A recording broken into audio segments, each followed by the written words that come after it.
I registered at a Marianist high school for my freshman year and all through.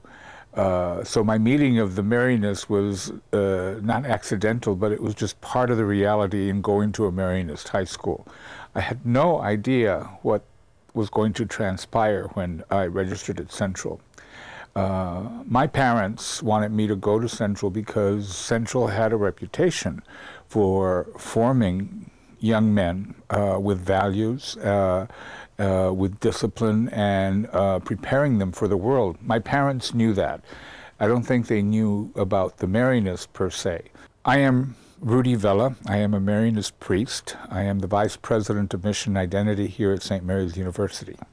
My charge is really to oversee, to support, to implement, and motivate what it means to embrace the Marianist charism, our Catholic identity.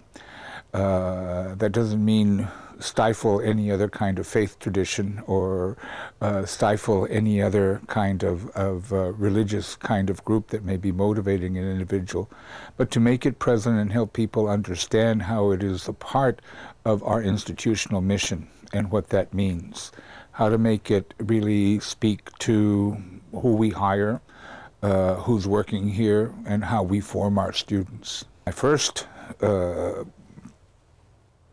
profession was, professional thought was not to be a teacher. I wanted to be a lawyer because I thought that was the epitome of professionalism. I had thought about, well, a doctor. I mean, you know, I didn't have any problem dreaming about what I wanted to be, but the more I thought about Marianists and how dedicated and professional they were, I said, you know, I think I could do that. What sustains me continues to be that prayer within community, within the Marianist family, and my relationships with the men in my community and in the Marianist family.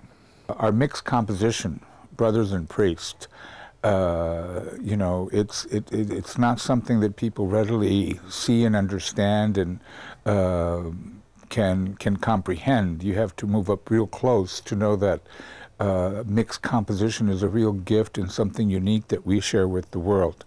What that implies is that our priests never stop being Marianist brothers. The implication is that we are formed to be men who really contribute to the common good and to the faith development of the world as professed religious, first and foremost as brothers.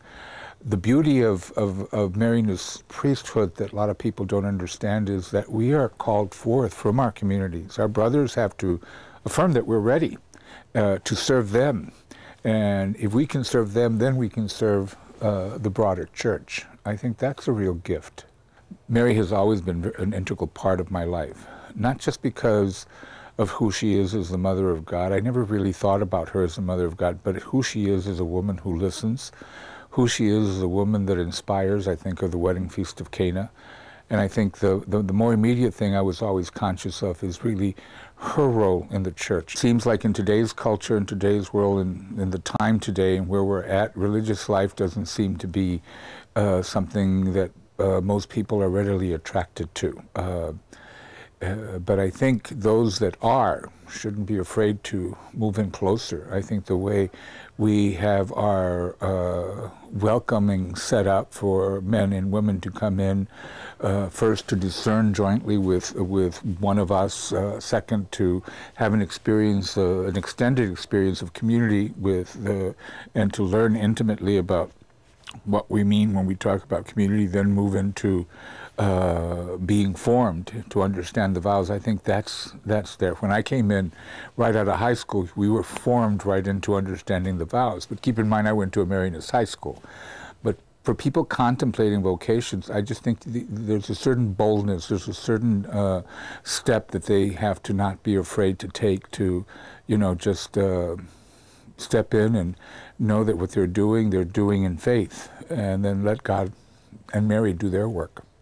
Vocation is, you know, it's not something you can hide under the bushel basket. It has to be there, you know, so that other people know that it's there and they can support you. One of the beauties of discerning a vocation or a call or an attraction to religious life is that all kinds of people are going to be there for you. you know, including family first and foremost. And sometimes I know that the big fear young people have today, because when I have them for spiritual direction, you know, they don't have the trust, or there's a certain fear or reticence in terms of sharing that with their family. You know, it takes time, and there are different reasons for that. Everybody has different reasons, but I mean, trying to really work and understand that, you know, the way God works in their life is so great. That's the way God worked in Mary's life. I mean, you know, in bringing forth her vocation. There's always that element of surprise. We don't have angels coming down to us anymore, but, you know, there are those surprises that are there. And God is so great that, you know, He's going to push us and act in beautiful ways.